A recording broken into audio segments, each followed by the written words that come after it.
Friends, welcome to my channel. Don't forget to like and subscribe. It's not difficult for you, but it's nice for me, and we're starting. It was a Friday night at the Alhambra bar. There were a lot of people there, and everyone was having a good time. The place, as some might say, was bustling. Although I was sitting at the counter with a vodka tonic in my hand, I wasn't there to drink and dance. I was there to commit a rash act, and I fully expected that I would get in trouble because of it. Trouble that will probably land me in a prison cell. While I was sipping my drink, my gaze fell on a couple sitting at the other end of the room. I've been watching them for almost an hour. They, or rather, he, were the reason for my presence here. I knew he would be there because he was a man of habit.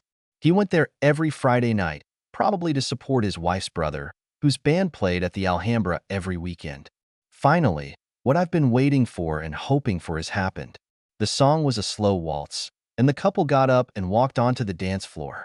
I gave them a minute or so to get into a rhythm, and then I got up and went out on the dance floor. I came up behind him, patted him on the shoulder, and said, "May I intervene?" He turned around to see which jerk would try to attack him and his wife. As soon as he was facing me, I punched him in the jaw.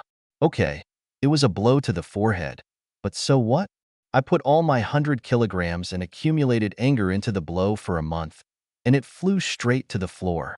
He landed with his legs wide apart, and I took advantage of that and kicked him hard in the groin. His wife stood and looked at it with horror, not believing her eyes, but her hand automatically reached for what I took out of my pocket and handed it to her. She looked at the photo of her husband using my wife, and the expression of horror and disbelief on her face turned to rage, and she kicked her defeated husband several times with the pointed toe of her shoes while I returned to my place in the bar and waited to see if the law would arrive and if they could help me. Obviously, no one called the police, but someone wanted to talk to me. Actually, several people. At first, it was her brother. The band broke off right after they finished the song that his sister and her husband were dancing to. He came up to me and I realized that he wasn't going to be aggressive, so I sat, sipped my drink, and waited. When he came up to me, he asked, "Why did you attack Jim?" I took a photo out of my pocket and gave it to him to look at. "This woman is my wife," I said. He looked at the photo and handed it back to me. I always told Norma that he was an asshole. Now maybe she'll believe me. I think I was wrong. In what way? I assume that he comes here every Friday to support your band, but it doesn't seem like you have such a good relationship. You're right about that. I can't stand this asshole, and he knows it. The reason he comes here every Friday is because my agreement with management includes free drinks for all my relatives on Fridays. So why are you sitting here? I would have thought you'd want to leave here after you hit him. I thought the cops would be called, and I'd rather they got to me here than in the house. Hardly anyone called them. He's not very well liked, and in fact, many of those here tonight probably enjoyed the show. I need to join the guys. Don't be a stranger, he said, going off to find the rest of the band. I watched as two guys helped to jerk off the dance floor and walk to his booth, and while this was happening, his wife came up to me. "Do you have any more of these?" "What is it?" she asked, holding up the photo I had given her. "A couple dozen," I said. "And 2 hours of video. Can I get copies?" "Of course you can. You know you caused me a problem tonight, don't you?" "I didn't think that if I told you, you'd have a problem." "Not really. He can't take me home in the state he's in, and even if he could, I wouldn't let him in the house." "No problem.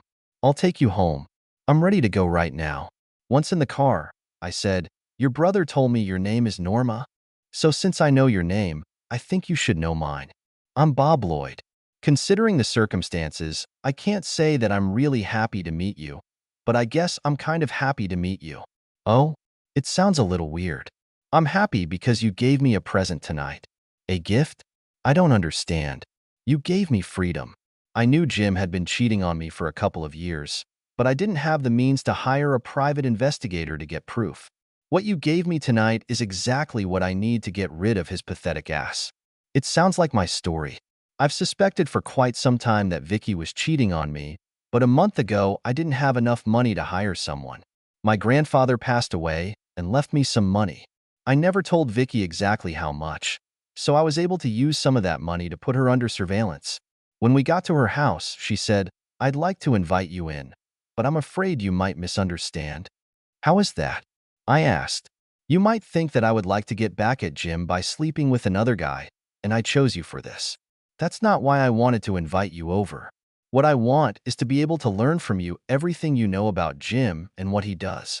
You'd be safe with me. If I got into bed with you, I'd be no better than Vicky, and I'm not going to let myself sink to that level. I followed her into her house and went into the living room.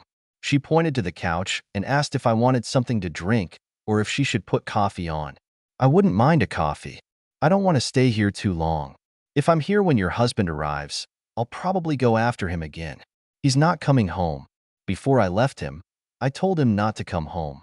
I told him that if he had done that, I would have shot him. Would you really do that?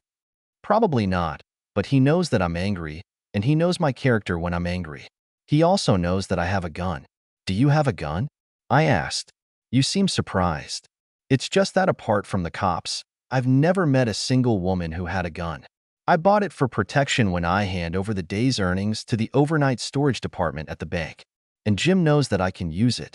When she went to the kitchen to make coffee, I couldn't help but wonder why her husband was using my wife when he had something like a Norm at home. She was a beautiful woman, and if I hadn't still been attached to Vicky, I could have imagined how I would look after her. Well, I wasn't going to be tied to Vicky for too long, and then, who knows? Norma came back and sat down next to me on the couch. The coffee will be ready in about 5 minutes. So, how long has Jim been dating your wife? A month, as far as I know. That's when I hired surveillance, but it could have been longer. Looking back, it seems to me that something changed in our marriage about 2 years ago, but I've really been suspicious of Vicky for a little over a year now. I believe she has been cheating on me since I noticed the changes in our relationship. Jim could be the only one, or he could be one of many. It just so happened that I caught her with him. What did she say when you came face to face with her? I haven't done it yet. I assume she'll know I'm aware when your husband calls her tomorrow. I'm curious to see how she handles it. Did you know about it for a whole month and let her keep doing it? When I was finally convinced of this, I went to a lawyer to get information about the divorce. It seems we live in a state where no-fault divorce laws are to blame. It doesn't matter who does what to provoke a divorce. A no-fault divorce is a common thing. You share everything equally. I don't care what the laws say. I'm not going to reward Vicky for stabbing me in the back. As soon as I found out how the divorce was going to go, I started hiding something. Vicky can get 50%, but it will be 50% less than it was a month ago. So, what can you tell me about Jim and your wife? They meet every Monday and Thursday. These are the 2 evenings when Vicky supposedly plays cards with some sorority sisters she went to college with and attends meetings of the book club in the library to which she supposedly belongs. Jim has to go bowling and attend lodge meetings these evenings. He spent 3 nights with me when I had to leave the city on a business trip. That's where I got these videos from. I do not know if this was the first and only time, but on average I have 1 business trip per month, so it could be a common thing for them. I think that explains Jim's sudden business trips. They always seemed sudden, but I never even thought they weren't real. What are you going to do? Get rid of his worthless ass, but I'm not going to give him time to hide his assets. I'll hire a lawyer first thing Monday morning. It's a damn shame they don't work on Saturday, otherwise I would have met him tomorrow. Actually, I know a man who works on Saturdays. If you're serious, I can get in touch with him. I'm serious. I took out my cell phone and dialed a speed dial number. When the call was answered, I switched the phone to speakerphone mode and said, "You can take your time. I don't need you to bail me out. How did you do it?" I don't think he was very well liked, and no one bothered to call the police. You must be one of the luckiest people I know. I'll use all the luck I can get, bro. I'm on speakerphone, and right now I'm talking to this asshole's wife. She told me that if lawyers were working on Saturday, she would be waiting for them at the door when they open in the morning. I know you don't usually chase ambulances, but would you like to take over her case? Are you kidding? With all that you have on her husband, it's going to be a sure thing. Okay, then. Norma, meet my fraternity brother Sam Medway. Sam, meet Norma. I handed her the phone and then asked where the toilet was and went out to use it and give her a chance to talk in private. Having finished my business, I returned. The phone was still on speakerphone, so I said, "I'm back. We'll take care of everything. Take care of yourself. I'm going to sleep. We'll talk later." And he cut the connection. I put the phone back in my pocket, and Norma said, Sam told me that he would submit the documents on Monday morning and Jim would have them delivered to work in the afternoon. He said he could do it quickly because all he had to do was copy your documents and replace my information with yours. Will your wife be served on Monday too? That's the plan. Then what? Then the dancing starts. Dancing? Vicky won't leave quietly.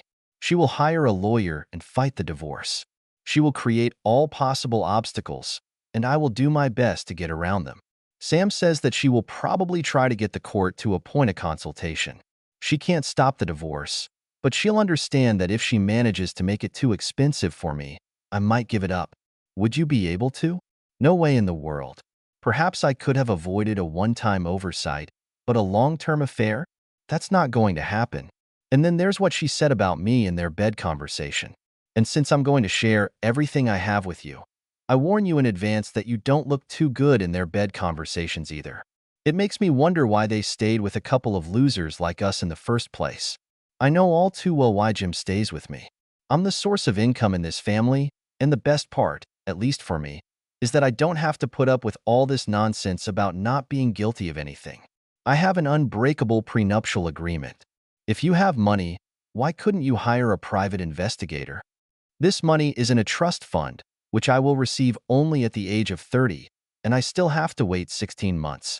I can use them for medical and educational expenses, but that's all until I turn 30. But it's more than that. I earn a third more in my job than Jim does in his, and it's my money that allows us to live in the style we live in. But even so, I don't have any money that I could spend on paying for the services of an investigator. Maybe it's partly my fault that Jim got involved with your wife. How is this so? If I had let him know that I was suspicious when I first thought he was cheating, he might have stopped. The prenuptial agreement was quite specific when it came to adultery. He knew perfectly well what he would lose if I caught him. But I think it's a good indicator of what he thinks of me, that I was too stupid and ignorant to understand what he was doing. When can I get copies of what you have? Sam has everything. When you go to sign the documents, tell him that I asked him to give you copies. I looked at my watch and said, I have to go. Can I call you from time to time to see how things are going? I really hope that you will do it. I want to thank you again for the gift you gave me. Maybe you'll let me take you out to dinner one night as a thank you. I would love to. I'll call you when the dust settles in my house. I have no idea what awaits me at home. Maybe your husband has recovered enough to call Vicky. I didn't plan on letting her know that I had acted wisely until the divorce papers were handed to her on Monday. I probably should have thought about that before I looked for your husband. Well, it's too late to worry about that now. When I got home, Vicky looked as usual, and I assumed that her lover had not called her.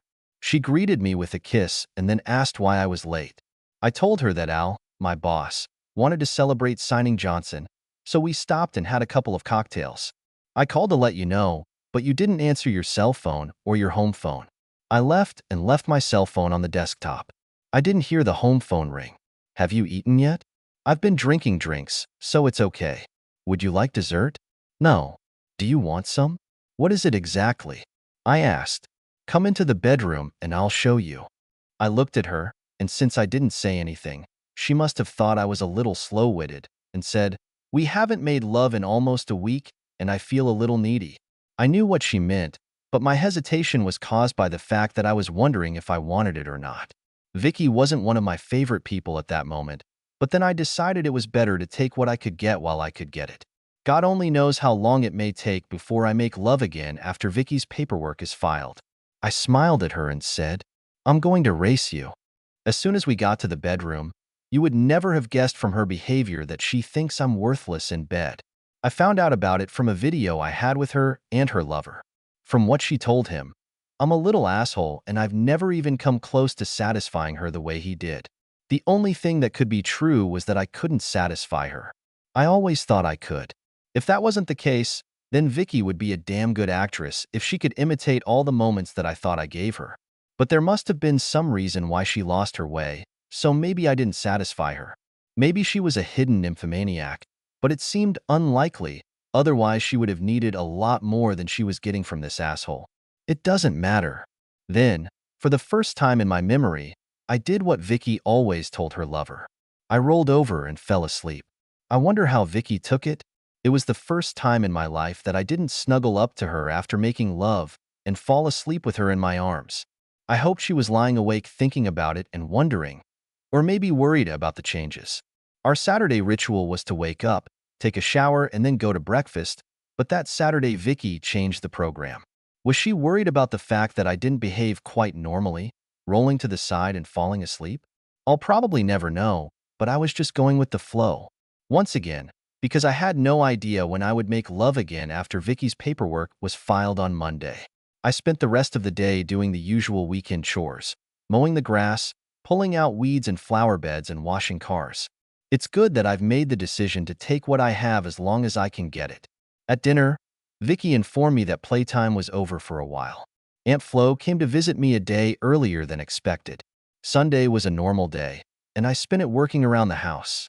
Around noon, Vicky's mom stopped by to pick her up and go shopping.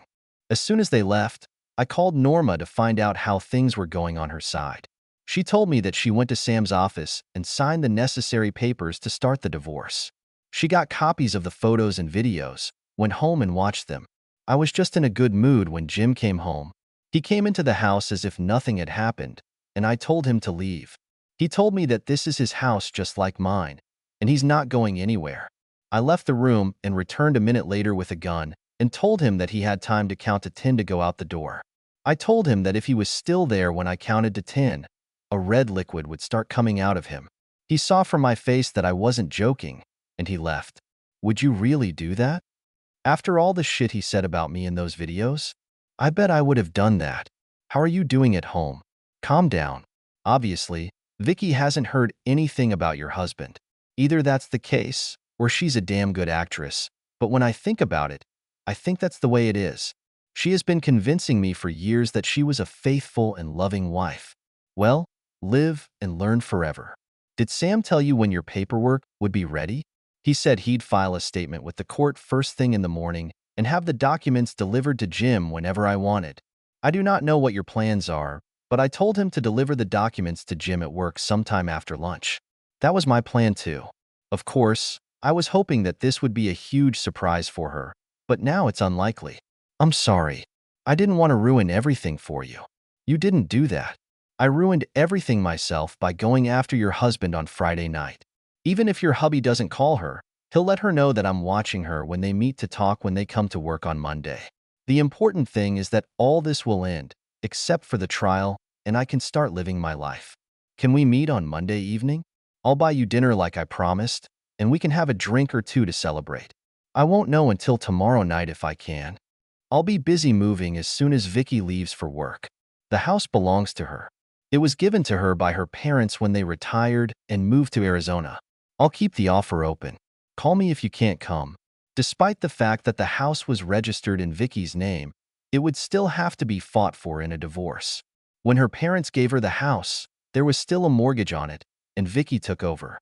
It may have been issued in her name, but half of the mortgage payments came from my salaries.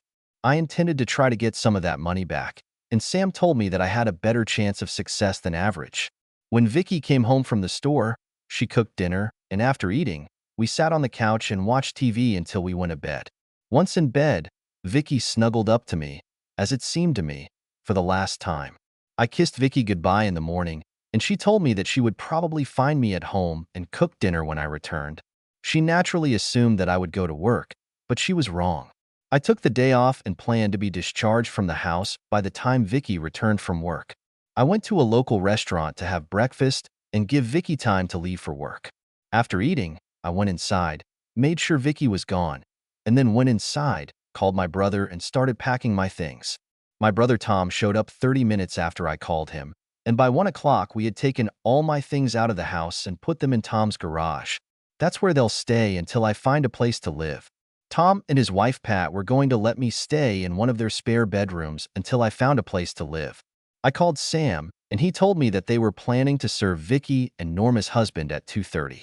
On a sudden impulse, I called Norma and asked if she would like to keep me company while waiting for the phone calls that we expected to follow after our spouses were served, and she invited me in. I came to her house a little after 2, and as we sat at her kitchen table and sipped iced tea, we talked about what we thought would happen when the documents were submitted to the two traders. I foresaw that Vicky would call me and tell me that I was making a big deal out of a molehill and that we needed to sit down and talk. Are you going to? Norma asked. No. All Vicky can do is lie to me and tell me all the nonsense that traitors usually say when they get caught. It's not what I think. She only loves me, and we'll get over it, and all the other nonsense from the guide for traitors. She's been lying to me ever since she started dating your husband, and maybe even other lovers before him. I won't believe a word she says, so why would I waste time talking to her? This pretty much sums up what I expect to hear from Jim. Can we talk about something other than these two assholes? Of course we can. What about these Broncos? I joked about it, but she surprised me by saying, it all depends on how Manning plays.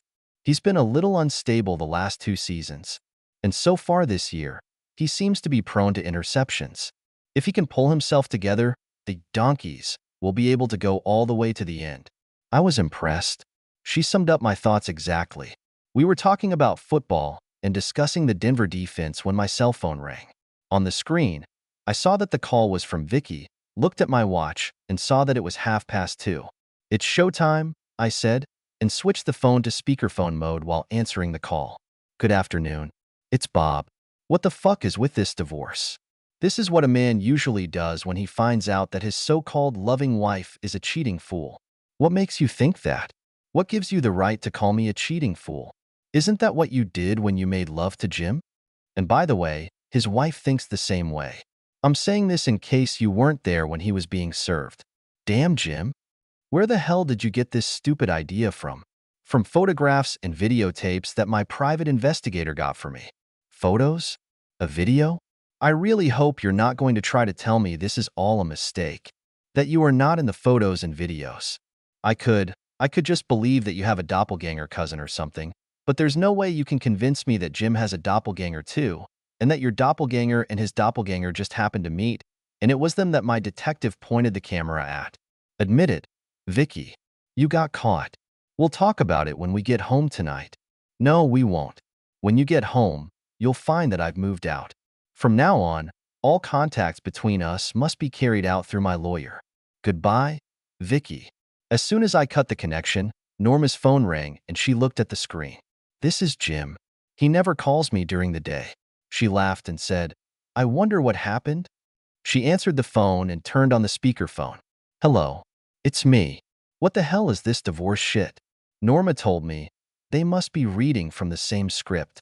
What? Her husband asked. I was just telling Bob that it looks like you and your stupid girlfriend are reading the same script. What you said when I answered the phone almost repeats word for word what she said when she called him. Who is this guy, Bob? I'm her future husband, I said. Why are you with my wife? Norma replied, we are watching the videos of you and his wife, which were obtained by his private investigator, and criticize your behavior. We pretty much came to the conclusion that you two couldn't have been successful in the industry. Oh, yeah? She's much better in bed than you are. You're full of sadness, I said.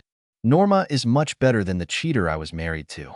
And he's certainly a lot better than you've ever been at your best, Norma interjected as we smiled at each other and high-fived. And then she said, and I'll tell you the same thing he said to his wife just a few minutes ago. From now on, all contacts between us must be carried out through my lawyer. His business card should be in the documents that were handed to you. I'll let you in the house at 6 in the evening to get your clothes and stuff.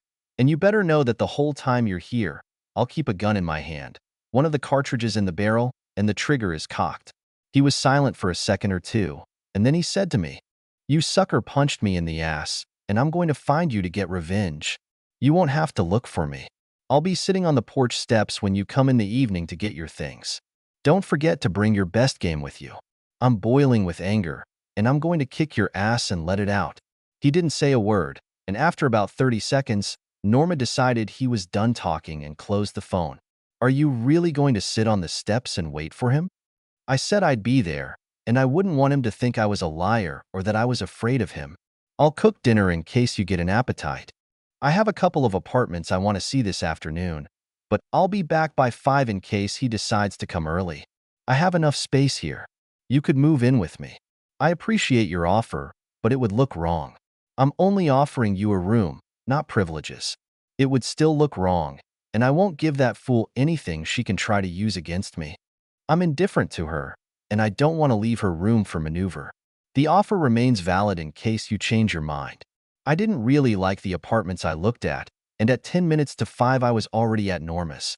There were swing chairs on the porch, and Norma brought a tray with a pitcher of iced tea and a plate of cookies.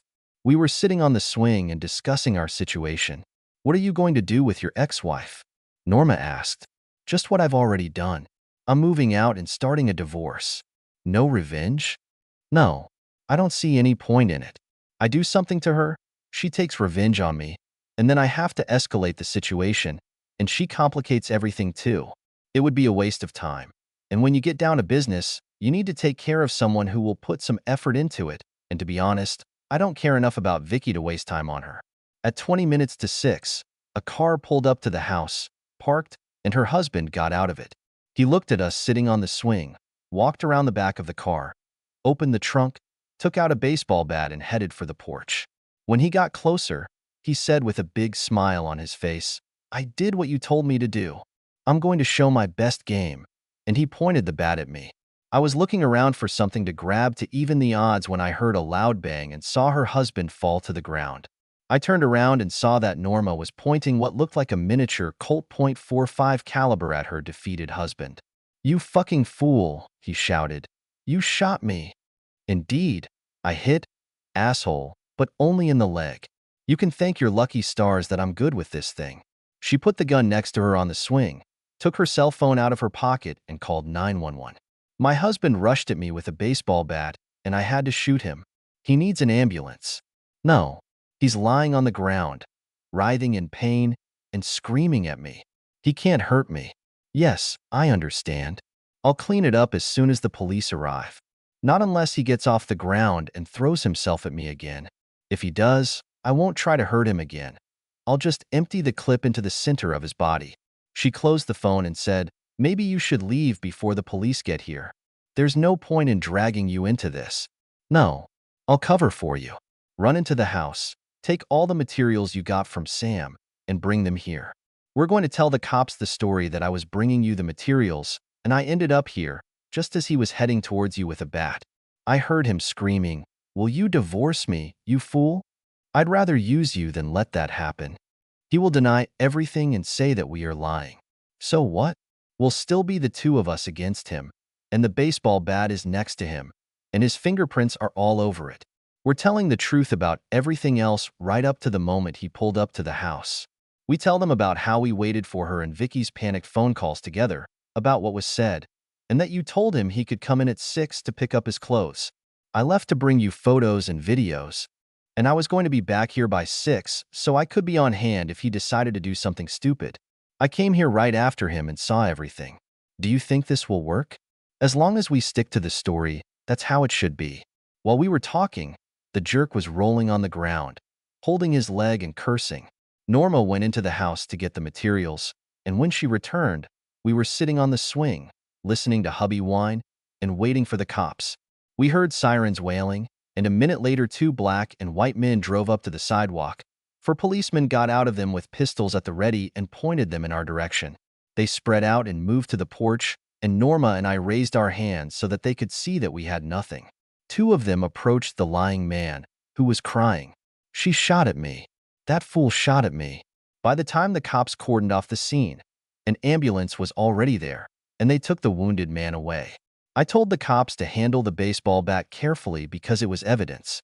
Norma and I were separated, taken to the police station and placed in separate rooms. A detective came and I told my story.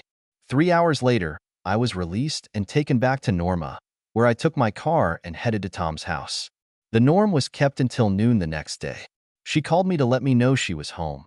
The police must have bought into our version, because she was charged only with using firearms in the city and then released on her own recognizance. We compared what we went through at the station and came to the conclusion that everything should be fine with us. I'd invite you to dinner, but given the circumstances, I think we'd better stay away from each other for a while. I agreed with her, but said that I would call and keep in touch. At 4 o'clock, Norma called me and said that the news had got into the local newspaper and asked if I had seen it. I didn't see it, so I went to the store and bought a copy. I wasn't mentioned, but Norma and her hubby were mentioned. The article said that hubby was in the hospital, but not in critical condition, and that Norma was charged, but released on her own recognizance. 11 calls from Vicky came to my cell phone that day, and I deleted all 11 of them before I decided to answer the 12th one when it arrived. I was a little harsh when I answered the phone. What the hell do you want? Did you not understand what part of the communication will be carried out through my lawyer? I need to talk to you, Bobby. I need you to listen to me.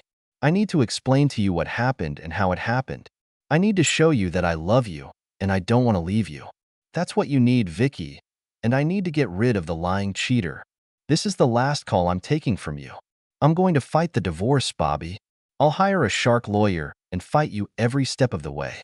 I talked to friends who have gone through a divorce, and I found out what I can do. You don't get a damn thing, Vicky. You can't stop the divorce. You can delay it, slow it down, make it expensive, but you can't stop it until I give in. You can't force me to take you back. You can't force me to live with you. All you can do, Vicky, is spend a lot of money for both of us to pay for a lawyer and legal fees. If you want to pay for your lawyer's services in a couple of years, then go ahead. In the end, no matter what you do, I will get a divorce. I paused, as if an idea had occurred to me, and then I said, maybe fighting the divorce will help me. I can ask my lawyer to just end the divorce. I don't really need it because I don't plan on ever getting married again. So I don't have the slightest need to stay single. I'll save money on the deal. I will not have a large court bill. There will be no court-ordered alimony, and the court will not interfere with the division of our property. Yes, the more I think about it, the more I like this idea. Come on, Vicky. Resist. Yes, it will work for me. Who knows, maybe someday you'll meet some guy and want to get married, and then you'll want to get divorced yourself. You'll have to pay for a lawyer and all the legal fees. And if I don't resist, I won't have to pay a dime. On the other hand, maybe I'll decide to fight it to keep you and your new love from getting married. So here it is, Vicky. Your choice. Sign the papers and send them, and in a few months everything will be over. Resist, and I'll do what I just described. The only thing that unites both options is that, as far as you know, I left and won't be coming back. Goodbye, Vicky. And I hung up. Several things happened over the next month. Some of them were good, and some of them were not so good. Vicky didn't sign the documents or send them away, but she also didn't hire a lawyer to challenge the divorce. Sam she thinks that if she doesn't sign the papers and return them, then the divorce can't go ahead and that by doing so, she won't have to pay a lawyer. Of course, she's wrong, but it's not beneficial for us to let her know about it. We have evidence of her infidelity, and her lack of response means that everything will continue as before. Norma's husband was charged with threatening, and based on this, Norma was able to obtain an injunction against him. All of the above was good news. The not-so-good news was that Jim had hired a lawyer and was seeking to have her divorce annulled. She couldn't lose, given all the evidence she had against him, but he could slow down the process and cost her dearly. The other not-so-good news was that the district attorney was running for re-election and wasn't going to drop the charges against Norma. We decided it was because his opponent might have tried to use it against him by saying he was soft on crime. Vicky didn't show up for the divorce hearing, probably still thinking that nothing would happen without her participation, and the judge granted my petition. I left the courtroom knowing that in 120 days I would be a free man. I had dinner with Norma that night, and she offered me her room again. You don't have to worry about what it's going to look like anymore, since you got a divorce. That may be true in my case, but not in yours. You can't afford to give Jim something that he can use against you. I don't care. Sam told me that divorce is a sure thing because of adultery and the baseball bat story. Maybe a divorce is a sure thing, but part of the divorce is related to the division of property, and the fact that I live here may prevent you from resolving this issue. It doesn't matter. The most he can get is half of the house and part of our checks and savings. I have only 1 year left until I take over the trust. I'll be fine, so I don't care. But I love you. I probably shouldn't say this right now, but I've developed feelings for you over the last couple of months, and I don't want to do anything that could complicate your life. Why do you say that? Maybe you shouldn't say that? Because I want to spend time with you, but I can't. Why not? Have you ever thought that maybe your feelings can be reciprocated? That's not the point. I have to stay away from you for your own good. I just told you that I don't care what that asshole does about the divorce. I have a firm marriage agreement that clearly states what this asshole is entitled to. That's only part of the problem, Norma. We can't provide the district attorney or your husband with anything they can use in their court cases. I'll probably have to testify in both trials, and I have to minimize what they can use against me. I can probably get away with meeting you once a week for dinner and saying that the two of us are just keeping each other informed about what's going on in our divorce proceedings, since it was our spouses who caused the divorce. And I'm not even entirely sure that once a week is wise. There should be a distance between us until the court cases are over. She sat and looked at me for a few seconds, and then asked, "Why does life have to be so lousy?"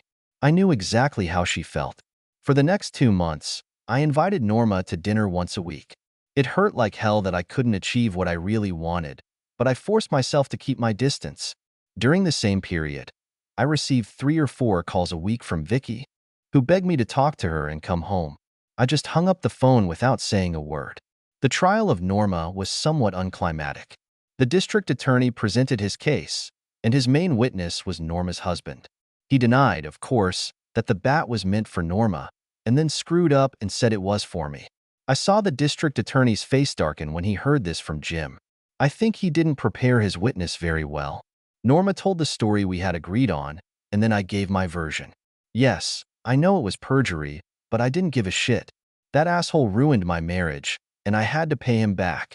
The jury deliberated for less than 15 minutes and returned an acquittal. Her husband's trial took place 3 weeks later, and the jury was absent for only 20 minutes before reaching a guilty verdict. He served a year and a day, and then proved that he was a dumbass when he yelled at me in front of the judge, the jury, the prosecutor, and all the audience. "I'll get you for this, you fool." I smiled at him. I knew that the day would come when he would try to even the score, and his escapade would be recorded in the protocol, which would help put him back behind bars. As soon as the 2 trials were over, I accepted Norma's offer to move in with her. On my first night, she came to my room naked and climbed into my bed. "I've been wanting this for months," she said. Once we jokingly told her hubby on the phone that Norma was much better in bed than Vicky, and it turned out to be the pure truth. I wish I could tell you that we've lived happily ever after, but I can't. Norma and I had a whirlwind romance, which at times made it seem like we were connected and determined to love each other to death. But eventually we realized that passionate love and football was all we had in common. We liked each other very much, but there was no love between us. Nevertheless, sympathy and fervent love were enough to maintain a relationship, until one day she came home from work and told me that she had met a guy she would like to get to know better. A day later, I packed up and left. I wished her all the best and told her that I would always be ready to hook up if necessary. "I'll keep you posted," she said, but I haven't heard from her since. The last act in the drama that was my life at that moment. 2 days after the divorce from Vicky was finalized, she received the documents in the mail and called me on the phone. "You bastard. How could you do this to me? I didn't agree to any of this shit." "No alimony? You earn twice as much as I do. How fair is this? And what is this shit about me owing you $30,000 for your share of the house? You don't have any share in this house. This is my home. He belonged to me and only to me." I laughed at her and said, "Oh, but you agreed to all this. You agreed to this without consulting a lawyer, and you agreed without challenging the divorce. You can take out a second mortgage on the house to pay off my $30,000. Look at it this way. Getting rid of me only cost you $30,000. I would call it a bargain, but I didn't want to get rid of you." When I hung up, I was glad she couldn't see my face. The sad fact was that I didn't want to get rid of her either, but even sadder was that I wasn't cut out to stay with a cheater. I believed in the old saying that once a cheater remains a cheater forever. End.